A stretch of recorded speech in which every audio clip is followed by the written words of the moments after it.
Hi there and welcome to this lecture about Sweden's history. Today we will talk about Sweden during the years 1000 to 1300, the so-called Middle Ages or Dark Ages if you prefer. My name is Marcus Henriksson and I'm a teacher here in Sweden in history.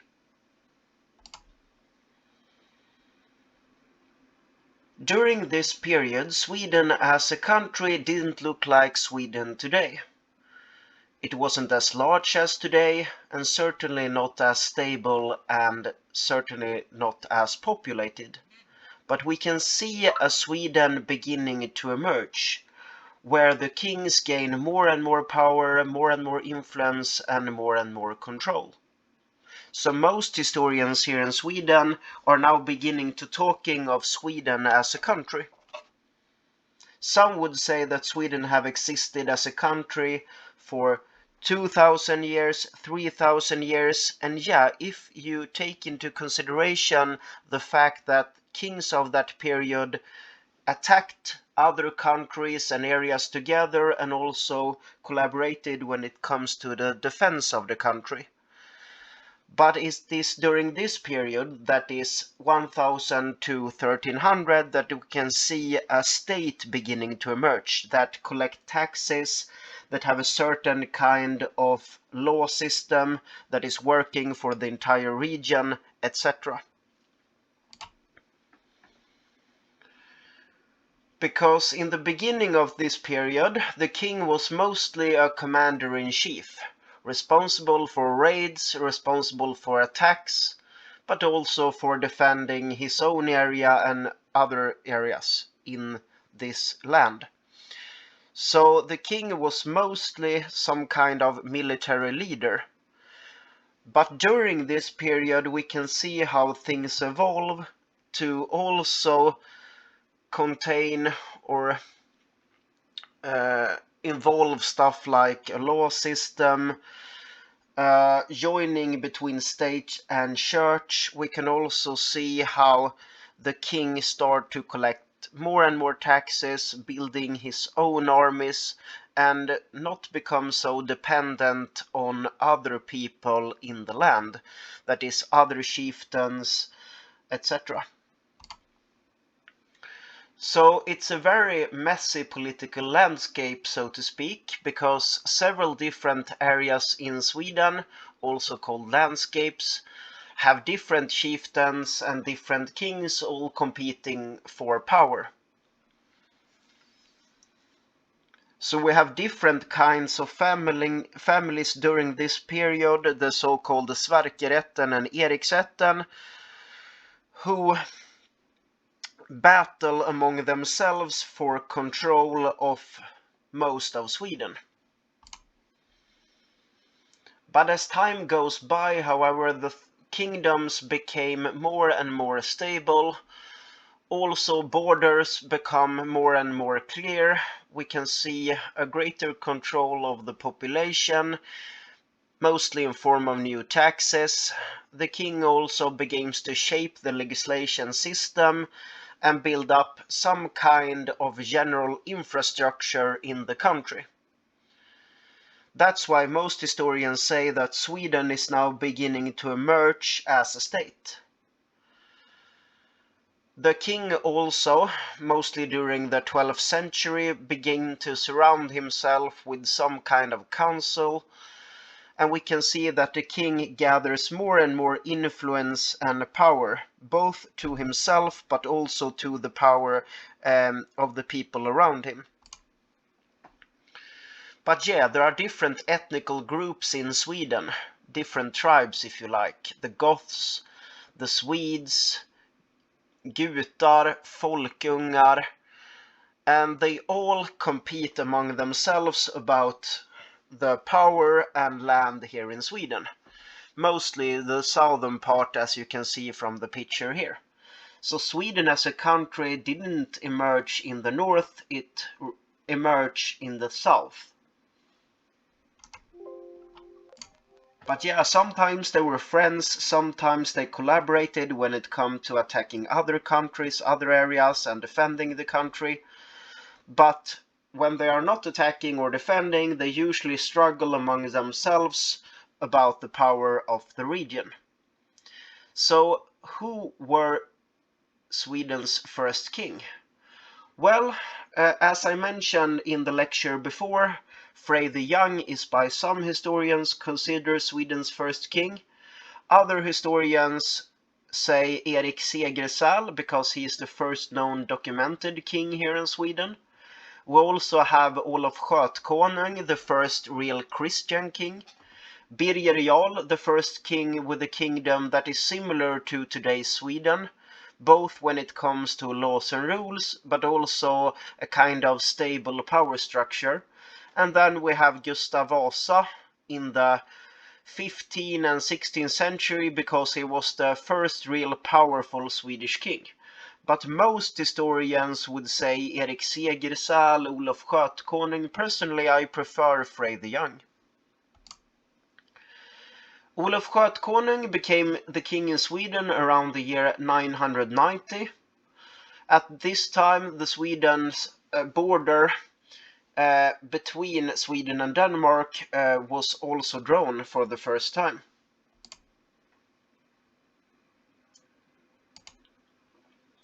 Sweden have previously had a series of major chieftains who ruled over various areas, but Olof Skötkonung is considered Sweden's first true Christian king. He controlled a large area that can, by some, be seen as a country. He was baptized at the Husbya spring, and some historians would say that he is Sweden's first true king, because Sweden at this time is now beginning to emerge.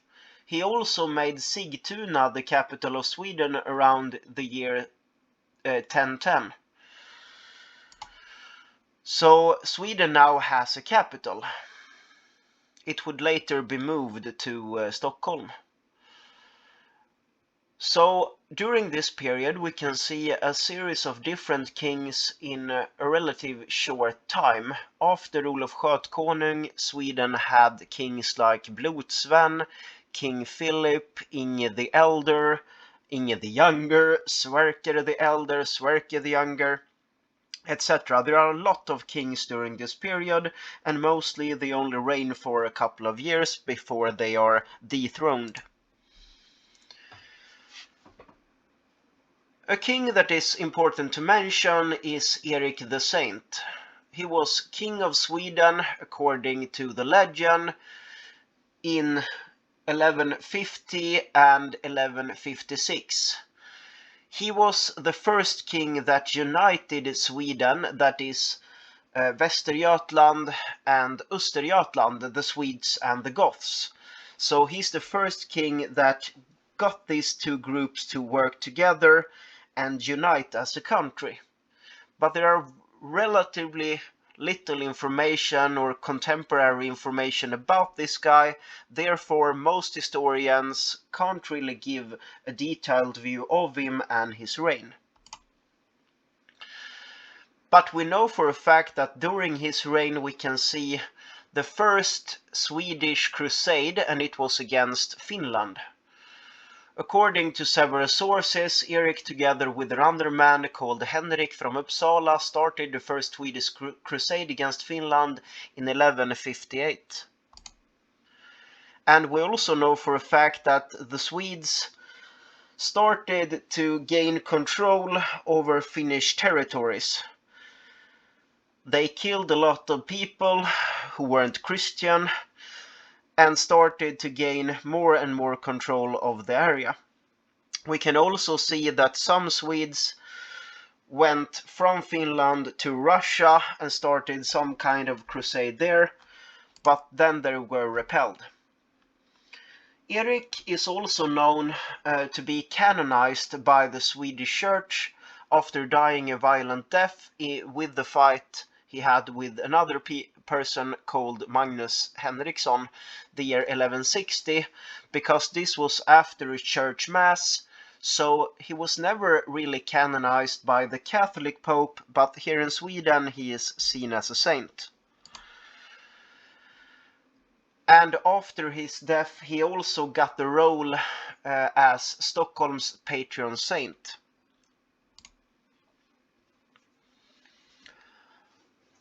The successor after Erik was in fact Magnus Henriksson, the killer of Erik. Then we have a Swedish king called Karl Sverkersson, and then Knut Eriksson.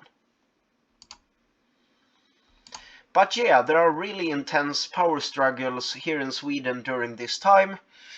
If you like some movie about this, you can go ahead and watch the Arn movies.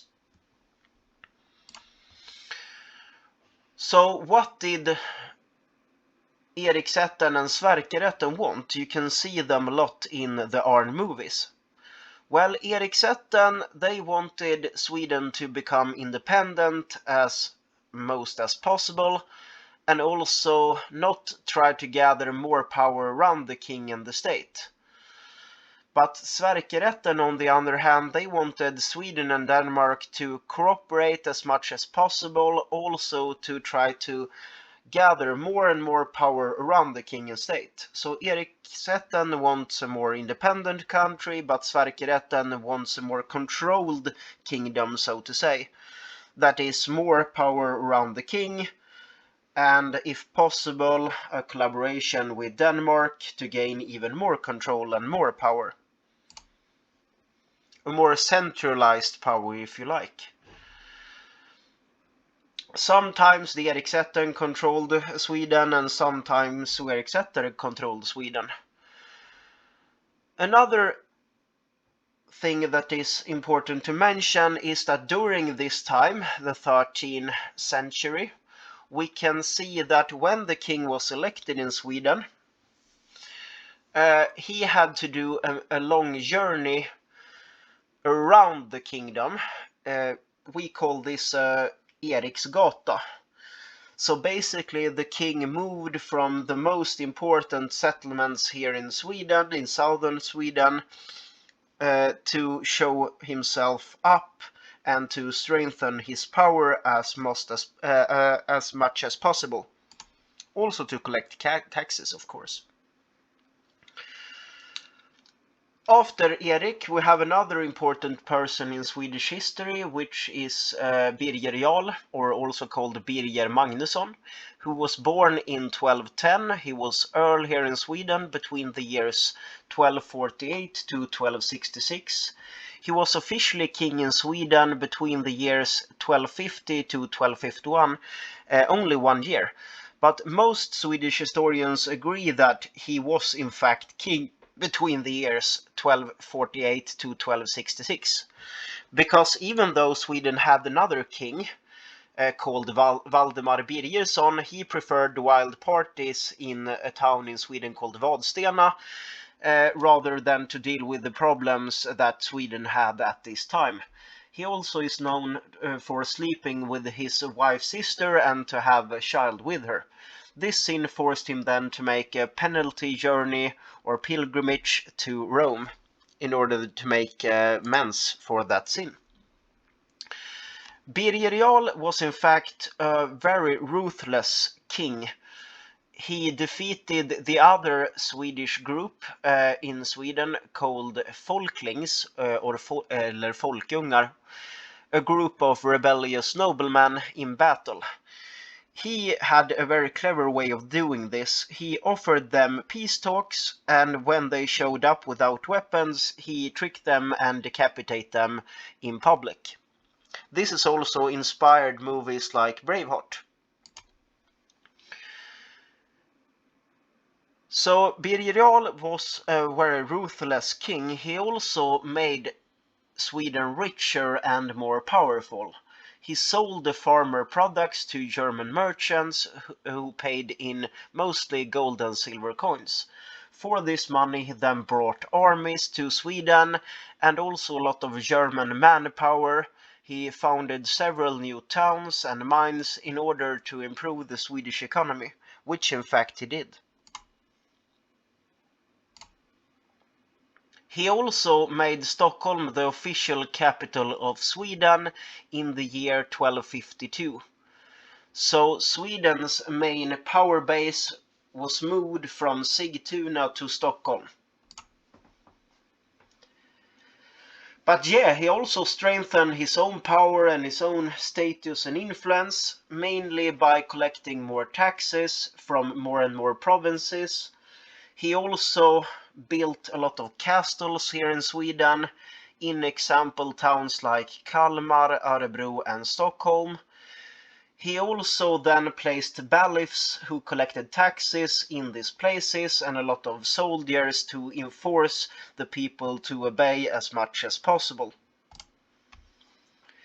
He also enacted a series of new laws here in Sweden, among other things like domestic peace, church peace and women's peace. And he then tried to make them apply throughout the kingdom. He also enforced that daughters should inherit some of the money. Well, it was only half of what the sons inherited, but still. Then in Sweden we have another important king called Magnus Barnlock. He was the son of Birger Jarl. Magnus Barnlock was king of Sweden between the years 1257 to 1290. And you can say that he continued his father's work. He made sure that the kingdom remained stable, and he did many things to improve this. Take for example laws and regulations. They were now introduced throughout the kingdom. The court system here in Sweden also became even more important during his time and reign. Why was his name Barnlock, you might ask? Well, he was called Barnlock or Ladulås in Swedish because he put locks on the farmer's barns. Before him, noblemen here in Sweden could travel around, rape people as they like, murder people as they like, as long as it occurred on their own land. But Magnus Ladulås or Magnus Barnlock made sure that this could not happen in the future. You should know also that he was entitled to both the Swedish and the Norwegian crown. He then bought Scania from Denmark, and most historians here in Sweden come to the conclusion that now is the time that we get the symbol of the three crowns. One is for Sweden, the other crown is for Norway, and the third crown is for Scania. We also know that he conquered a large part of Finland. But they had to stop this during some time because of the plague. Then Magnus passed away. Sweden now became very unstable. Denmark was now preparing a new kind of war to crush Sweden. So Sweden now had to look for help, and we found a very interesting person, a German prince called Albrecht of Mecklenburg, and he was then elected as new Swedish king in order to prevent the Danes from gaining control of Sweden. But we will talk about that more in the next lecture. So hopefully you have gained some new knowledge about Sweden as a country, how Sweden gained more control and became more stable during this period. The sources I have used for this lecture is books like History by Elisabeth Ivansson, Robert Sandberg and Mattias Tudaj, Perspective on History by Lars and Hans and Örjan Nyström, documentaries like Sweden's History by Martin Timell and Dick Harrison, Wikipedia, Birger Jarl, Wikipedia, Erik Knutsson, Wikipedia Sverker, etc. etc. Also a website called essorummet.se, and a YouTube movie called Sweden's Cradle, A Different Theory. But if you have any questions, feel free to leave them in the comment section. Feel free to like this video. It would help me out a lot. And you can also, if you like, email me any suggestions, feedback, etc. that you have. So hopefully you have learned a lot more about Sweden. See you next time. Bye.